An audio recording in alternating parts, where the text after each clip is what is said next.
TBC 클리닉 건강 365 오늘의 주치 안동병원 내분비 대사내과 문성수 과장 모셨습니다. 안녕하십니까? 안녕하세요. 예, 안녕하십니까?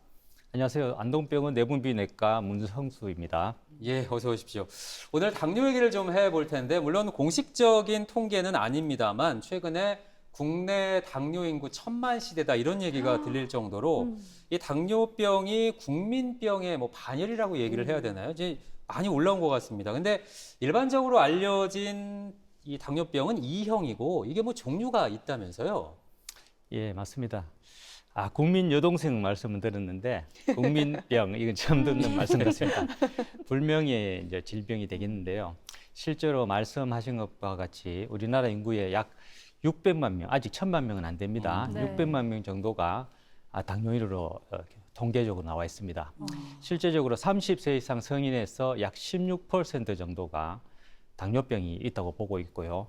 최근에 이제 생활 양식이 급격한 변화가 됐습니다. 그래서 당뇨병도 급격하게 증가되고 있고, 잘 아시다시피 인류 역사상 지금이 가장 운동량이 적고 편하고 음식이 풍부한 시대에 살고 있다고 생각됩니다. 네. 우려되는 사실은 최근에 젊은 당뇨 인구가 많이 증가되고 있습니다. 주변에 보시면은 소아 비만 또는 스마트폰을 많이 하는데 운동은 적게 하는 청소년기 많이 하실 겁니다. 그래서 실제로 30, 40대가 전체 당뇨의 25%를 차지하게 됩니다. 그럼 당뇨병에 대해서 잠시 설명을 드리면 당뇨병은 포도당 대사 이상으로 우리가 흡수한 포도당이 잘 몸에서 사용하지 못해서 혈액 속에서 포도당치가 넘쳐서 비정상적으로 높아지는 질환입니다. 그로 인해서 여러 합병증이 발생하게 되겠고요.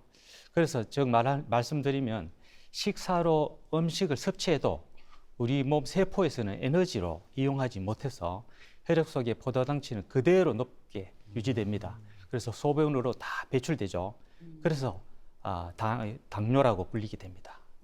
말씀했듯이 당뇨병 여러 유형이 있죠. 1형 당뇨병, 2형 당뇨병, 그리고 그 외에 임신성 당뇨병, 그리고 췌장 수술로 오는 당뇨병, 그리고 기타 내분비 질환에 의한 당뇨병 등이 있고, 생소하지만 단일 유전자 당뇨병이라고 있습니다. 한 가지 유전자 이상으로 당뇨병이 올 수도 있고, 그리고 더 생소한 지연성 자가 면역 성인 당뇨병이라고 있습니다. 예. 네, 차근히 설명을 잘 해주셔가지고 당뇨에 대한 이해를 저희가 좀 잘 할 수 있을 것 같은데요. 네. 사실 당뇨라는 게 생활 습관병이라고도 불리잖아요. 그만큼 식습관이나 이런 게 같으면 또 같이 걸릴 수 있다고 들었거든요. 가족들이 영향을 받을 수 있을 것 같거든요. 예, 좋은 질문이신데요. 생활 습관병이란 말은 생활 습관 때문에 생긴다. 반응하고 반응 틀리죠. 그래서 생활 습관이 잘못돼서 내가 당뇨병에 걸렸다는 어떤 길티한 자기가 죄책감을 느낄 수 있는 면에서는 잘못되었고요. 그래서 당뇨병 원인은 크게 유전적인 원인, 환경적인 요인으로 나눌 수 있는 겁니다. 그래서 가족이라 하는 것은 보통 유전자가 동일하거나 유사성이 강하겠죠. 그리고 식습관 등을 포함한 생활 습관, 주거 환경 등이 공유하게 됩니다. 그래서 아무래도 특히 2형 당뇨병의 경우에서는 가족력이 아주 강하다고 이야기를 할 수 있는 겁니다. 그래서 직계 가족이 당뇨이면 고위험군에 속하니까 정기적인 검진이 필요하겠습니다. 네. 과장님, 보통 40대에서 60대의 당뇨 환자가 좀 많은 것 같고요. 이건 제 느낌인지 모르겠는데 네. 여성보다는 이제 남성분들이 좀 더 일찍 발병하고 예. 이제 나이가 들어갈수록 여성 환자들도 좀 늘어가는 느낌이거든요. 맞나요? 술 때문에 그런가요? 예, 공부를 많이 하신 질문 같습니다. 오. 실제로 당뇨병은 이 나이가 증가할수록 위험이 발생이 증가하겠죠. 근데 최근에는 좀 더 젊은 나이에 발생하는 추세가 보입니다. 그래서 남자하고 여자가 차이가 있는데 남성에서 당뇨병 유병률이 3에서 4% 정도 높습니다. 그 이유는 뭐 여러 가지 추정할 수 있는데 유전자라든지 여성 호르몬 또는 사회적으로 남자가 건강 유해 환경이 많이 노출되지 않습니까? 술과 뭐 담배 이런 것들 그런 부분들도 관계할 것 같고요. 예. 근데 질문 내용이 보시면 연령 분포가 남자에서는 당뇨 인구의 연령 분포가 50대에서 가장 높습니다. 여성은 나이가 증가할수록 비율이 증가하는 그런 계단식 경향을 보이는데 남자가 50대 유독 분포가 높아요. 그 이유는 최근에 말씀드렸듯이 30, 40대의 젊은 당뇨가 많이 발생하니까 이렇게 50대에서 이 비중이 많이 차지할 거로 생각이 들고, 근데 이후에는 제가 예측컨대 기대 연령이 증가하지 않습니까? 네. 그러면 50대도 고령이 되지 않습니까? 예. 그래서 유병률은 여성처럼 계단식으로 고령에서 더 많이 차지할 것이다. 이렇게 예상이 됩니다. 알겠습니다. 제가 이제 50대에 막 들어섰기 때문에 아 이거 조심해야 되겠다 이런 생각이 드는데 이렇게 연령별도 차이가 있지만 인종에 따라서도 다를 수 있다. 제가 그런 얘기를 들었거든요. 그러니까 서구인에 비해서 우리나라를 포함한 동아시아에서 더 많이 발생한 이거 맞는 건가요? 아유, 좋은 질문이십니다. 오. 실제로 맞습니다. 그래요. 예, 우리가 세계 지도를 보면 우리나라의 당뇨병 그리고 동아시아의 당뇨병 유병률이 서구, 유럽이랑 미국보다 더 높습니다. 예, 세계적으로 평균이 한 8.3% 정도 유병률이 된다면요, 동아시아는 한 11.3% 정도 되고요. 실제로 미국이나 유럽인, 코카시아닌이라고 말하는데 보다도 아시아인에서 유병률이 훨씬 높고요. 이거 유전적인, 체질적인 어떤 원인이 되겠습니다. 그리고 이제 반세기 동안에 아시아에서 육류 소비가 많이 늘었답니다. 네. 그래서 서구화된 어떤 식생활은 최근 반세기에 많이 노출이 되었고, 유전적으로, 체질적으로 준비되지 않은 동양인에서 급격하게 이제 당뇨병이 나타나고 있고 당뇨병이 취약하다 이렇게 볼 수 있겠고요. 그 이유는 어떤 해부나 조직적인 어떤 기능적인 측면에서 또 설명을 많이 하는데, 같은 어떤 체구 또는 체질량의 어떤 서양인과 동양인을 비교할 때 우리 췌장이 많이 작습니다. 많이 작고 그다음에 인슐린 분비 능력이 많이 낮습니다. 그래서 비만이라든지 가영양 상태에 노출될 때 우리가 그것을 상쇄할 만큼 인슐린을 분비를 해야 되는데 그렇게 못하니까 이런 시기에 당뇨병으로 일찍 진행할 수가 있겠습니다. 실제로 동아시아인에게 많다고 하니까 동북아시아인 저희는 네. 각별히 좀 오늘 잘 들어야 될 것 시장이 같은데요. 작아서. 네, 그러니까요. 그런데 당뇨 그러면 증상을 좀 알아봐야 될 것 같습니다. 저희가 알기로는 일반적으로는 물을 좀 많이 마신다. 소변이 좀 노랗다. 뭐 사실 근데 이런 증상들은 저희가 뭐 비타민을 좀 먹어도 그럴 수 있고 그래서 그냥 지나쳐버리는 경우도 있을 것 같거든요. 맞아요. 증상이 좀 없는 경우에 당뇨가 진단되는 경우도 있습니까? 아유, 예. 공부를 너무 많이 하셔야 됩니다. 맞습니다. 우리가 이제 비타민 제형들 먹으면 노란 소변이 나오고 그리고 탈수가 돼서 소변이 농축되면 진한 소변이 나오죠. 그것이 당뇨의 정상이지는 않는데요. 실제로 당뇨병이 무섭다 하는 이유가 정상이 없습니다. 그래서 발견하기가 혈당 측정을 하지 않으면 알기가 어렵겠죠. 초기에는 당뇨병에서는 정상이 없는 경우가 대부분입니다. 그리고 통증이라든지 이런 것이 없기 때문에 치료도 무시할 경우가 많습니다. 그런데 이제 점차 진행해서 고혈당이 생기면 체중이 감소한다든지 극심한 피로감을 느낀다든지 아니면 소변량이 증가한다든지 갈증이 동반한다든지 증상이 나타납니다. 이럴 때 병을 찾으면 실제적으로 심각한 고혈당일 가능성이 높죠. 예, 이후에 합병증이 발생하면은 합병증에 따른 또 정상이 발생할 수 있는데요. 손발 저림이라든지 감각 이상, 부종, 가슴 통증, 숨찬감 등이 나타날 수 있겠고요. 그래서 이제 정상이 없어도 가족력, 비만, 고혈압, 고지혈증, 운동 부족, 뭐 인심성 당뇨병의 병력 등이 있는 고위험군에 있어서는 정기적인 검진이 중요합니다. 최근에 이 검진에 대한 기준이 조금 또 타이트하게 됐는데요. 위험 인자가 있으면 19세 이상부터 매년, 그리고 일반인도 35세부터는 매년 당뇨 검사를 할 것을 권고를 하고 있습니다. 예, 알겠습니다. 요즘 뭐 건강에 대한 관심이 워낙 높다 보니까 집에 혈압 재는 기계 그리고 당뇨, 이 당 수치 재는 기계 하나씩은 다 있을 것 같은데 제가 공복 혈당이냐, 뭐 식후 혈당이냐 이게 중요하다 이런 얘기는 참 많이 들었거든요. 그래서 자가 체크하시는 분들도 많이 봤는데 이게 믿을 수 있는 수치인지 그리고 이렇게 자주 하는 게 진짜 도움이 되는 건지 관리에 그것도 궁금하거든요. 예, 자가 혈당 중요한 부분입니다. 예, 실제적으로 병원에서 강조를 많이 하죠.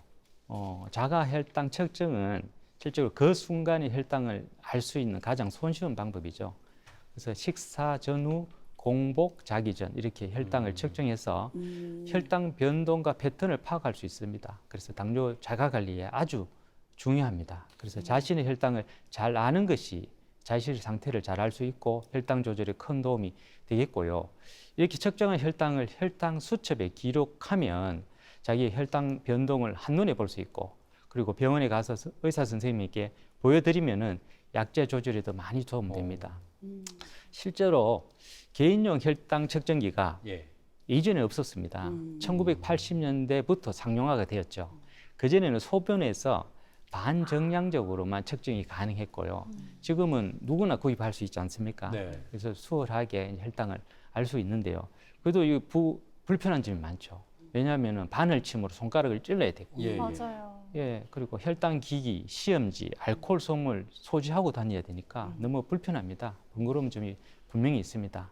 그래도 자신의 이제 혈당 정도에 따라서 횟수를 조절할 수 있어요. 그래서 조절이 잘 되면 뭐 일주일에 한두 번도 가능합니다. 그래서 조절해 볼 수가 있어서 자가 혈당치를 이제 자주 재는 것을 권고를 하게 되겠고, 실제로 말씀했듯이 자가 혈당치는 오차가 좀 있습니다. 네. 오차가, 기계마다 오차가 있고 또 그것이 이제 승인이 되어 있기 때문에 실제적으로 진단이라든지 정확한 검사를 위해서는 병원에서 혈당이라 해서 피를 뽑아서 측정하는 것이 이제 기준을 삼을 수 있겠습니다. 네. 저희 아버지도 하셔야 되는데 저희 엄마가 찌르시려고 하면 막 안 하려고 하시고 그러시더라고요. 네, 바늘 무서우셔서. 그러니까요. 아, 이게 네. 병원에서 검사하는 게 아마 제일 또 정확하지 않을까 싶기는 한데요. 병원에 가면 그 당화혈색소라는 수치를 본다고 하더라고요. 어떤 건가요? 예, 너무 공부를 많이 하셔가지고 의학 용어인데 당화혈색소입니다. 병원에서 이제 환자의 혈당 조절 정도를 가장 편리하게 파악하는 방법이에요. 혈액을 채취해서 당화혈색소를 측정하는데 당화혈색소는 말 그대로 적혈구 혈색소가 당화되는 그 분류를 말하는 겁니다. 그래서 포도당에 붙어 있는 적혈구의 비율이다 이렇게 말씀할 수 있고 예상했던 바와 같이 비율이 높을수록 혈당이 높고요. 합병증 위험이 높아집니다.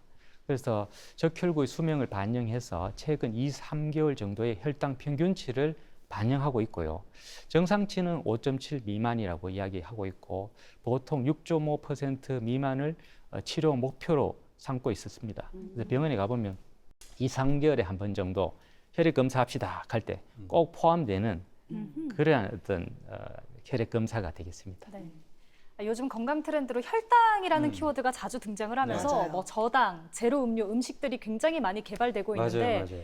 저도 음식점 가면요. 일단 제로 음료 있나요? 이거부터 먼저 물어보거든요. 맞아요. 예. 햄버거 먹으면서도 제로. 당연하죠. 맞아요. 그래야 좀 마음의 위안을 얻거든요.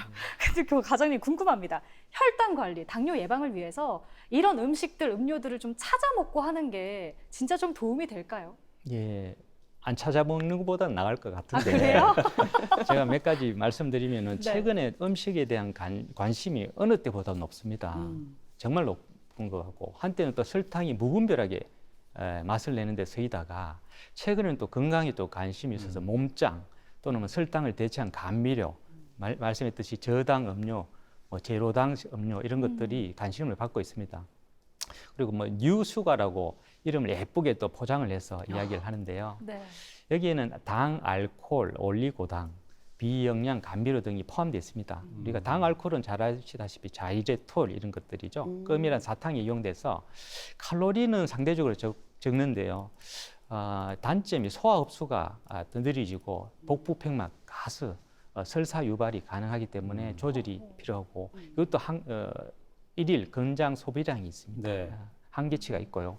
근데 중요한 것이 요즘에 단맛을 강하게 내는 스테비아, 아스파탐 같은 비영양 감미료인데요. 이런 거는 설탕이 필요해서 감미비, 그 단맛이 200배 정도 높습니다. 아주 높고 칼로리는 없기 때문에 다이어트 제품으로 선호가 되는데요. 문제는 이런 부분에 대해서 어떠한 근거가 아직까지 부족한 겁니다. 그래서 실제적으로 세계보건기구에서는 이러한 부분들이 체중 조절이라든지 만성질환 위험을 줄이는 수단으로는 사용하지 마세요.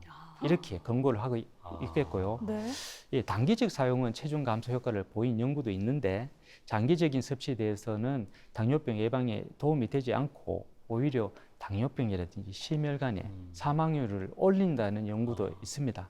그래서 건장 소비량을 초과하면 안 되겠고요. 예. 가소비를 자제해야 되겠고 장기적으로 고용량을 먹으면 안 되겠습니다. 알겠습니다. 제로라는 게 심리적으로 죄책감을 덜어줄 수는 있지만 당뇨병의 뭐 치료나 예방에는 도움이 되지 않는다. 기억해 주시면 좋을 것 같습니다.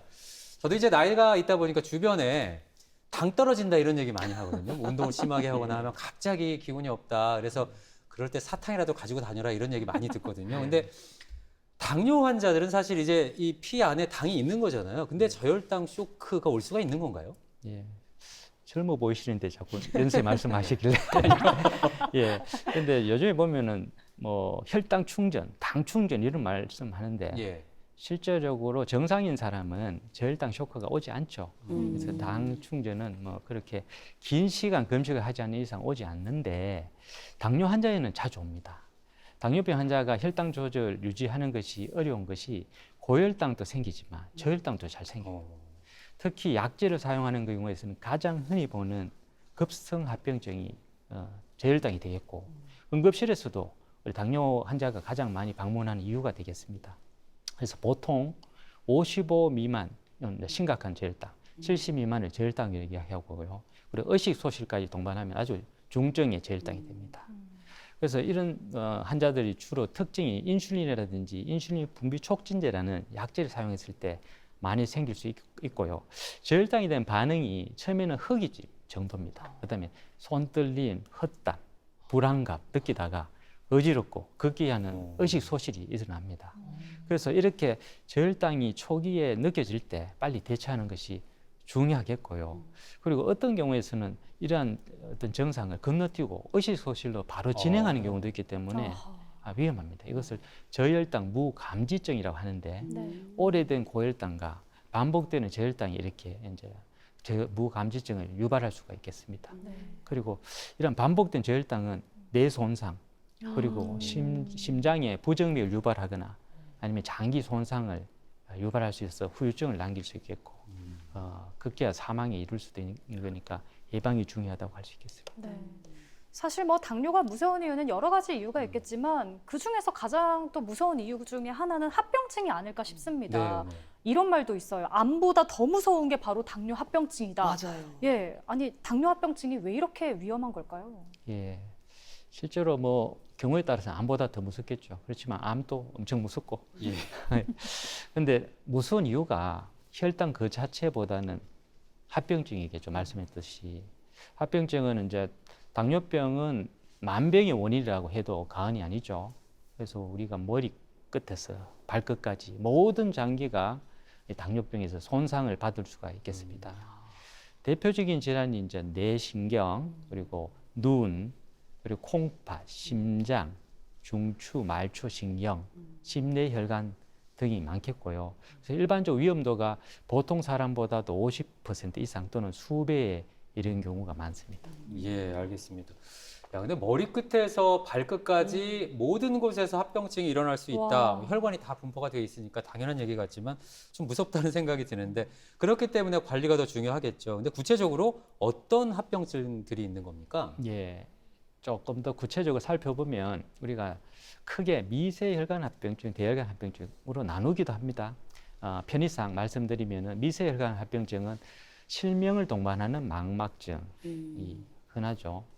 그리고 혈관 뭉치인 신장에 병이 생기는 것을 신장병증, 그래서 말기신부전이라든지 투석의 원인이 될 수 있겠습니다. 그리고 신경이 손상이 오는데 말초신경, 손발의 말초신경으로 인해서 감각 이상, 저하, 통증이 유발되는 경우가 있습니다. 실제로 통증이 그렇게 있어도 이 당뇨병이 원인인지 모르고 지내는 경우도 많이 볼 수 있겠고요. 그리고 자율신경병증에서 저혈압이라든지 기립성 저혈압, 그다음에 부정맥 이런 것들이 생길 수 있겠고 그 외에도 보면 비뇨기 장애라든지 위장 장애들도 발생을 할 수 있겠습니다. 그리고 더 이제 우리가 잘 친숙한 대혈관 합병증은 뇌심혈관 질환이죠. 심근경색 협심증, 뇌졸중 등이 또 이렇게 원인이 되겠고 그리고 하지 절단을 유발하는 족부궤양 이런 부분도 혈관 합병증에 유발됩니다. 그리고 사소하게도 치주염, 골다공증, 비알코올성 간질환 등도 위험이 상당히 올라가겠고요. 그 면역 저하를 또 유도하기 때문에 감염이 취약하고 한번 감염되면 중증으로 진행합니다. 일례로 코로나, 네. 코로나 코비드-19이라고 하는데 코로나 환자들 중에서 당뇨병이 기저적으로 있으면 치사율이 훨씬 더 높아지게 됩니다. 그리고 체담도 암도 발생이 증가되기 때문에 네. 이제 말 그대로 모든 합병증을 유발하고 그렇게 이제 위험이 높다고 말씀할 수 있겠습니다. 정말 머리서부터 발끝까지네요. 그러니까 병이 또 걸리면 잘 안 낫기까지 한다는 거잖아요. 아, 정말 조심해야겠다는 생각이 드는데요. 또 제가 더 무서운 건 당뇨가 뇌혈관에도 영향을 좀 미치면서 알츠하이머성 치매가 올 확률도 높아진다고 어머. 하더라고요. 예, 너무 예. 심각한 거 아닐까요? 어떻습니까? 네, 맞습니다. 당뇨병의 합병증 중에 하나가 신경병증인데 이 중추성 신경병증에 해당되겠죠. 그래서 뇌신경은 실제로 포도당을 에너지원으로 사용합니다. 아주 많은 에너지를 필요로 하는데 이 포도당 대사가 안 될 때는 신경세포의 손상을 유발하게 되겠죠. 그래서 알츠하이머도 한 50% 정도 상승하고 혈관성 치매도 한 100% 정도 상승하고 그 외에도 인지기능 저하가 또 흔히 발생할 수가 있겠습니다. 네. 이게 이제 심내혈관 합병증은 당장의 증상이 생기면 생명에 위협을 줄 수도 있으니까 좀 심각하게 받아들이시는데 앞에서 언급하셨던 미세혈관 합병증은 증상이 뭐 바로 나타나는 게 아니라 만성으로 천천히 진행되다 보니까 초반에는 잘 모르는 경우가 많다고요. 예, 미세혈관 합병증은 실제로는 더 흔합니다. 더 흔하고 혈당 조절 정도의 영향을 더 많이 받기 때문에 우리가 대혈관 합병증이 좀 눈에 띄잖아요. 뇌졸중이라든지 심근경색. 그렇지만 이거는 눈에 띄지 않기 때문에 조금 더 우리가 잘 간과하기 쉬워서 우리 발생이 작은 거겠지 실제적으로는 조기에 나타날 수도 있습니다. 그래서 당뇨가 없는 전 단계에서부터 말초신경병증으로 인한 증상인 말이 갈라지거나 건조하거나 아니면 땀이 안 나거나 이런 경우를 먼저 호소하는 경우도 있습니다. 그래서 당뇨병성 미세혈관 합병증, 망막증, 자율신경병증, 신장병증은 우리가 생각했던 것보다도 더 흔하다 이렇게 말씀드릴 수 있겠습니다. 알겠습니다. 그 건강검진을 하면서 이제 당뇨의 위험이 있다 이런 얘기를 듣게 되면 가장 걱정하는 게 야 이거 약 평생 먹어야 되는 거 아니야? 혈압약과 당뇨약은 먹기 시작하면 평생 먹어야 되는데 그래서 약 안 먹을 수 있는 방법 없나 이런 얘기 하시는 분들도 있거든요. 실제로 그런가요? 아주 좋은 질문입니다. 약 안 먹을 수 있는 방법은 약을 빨리 먹는 겁니다. 아 그래요?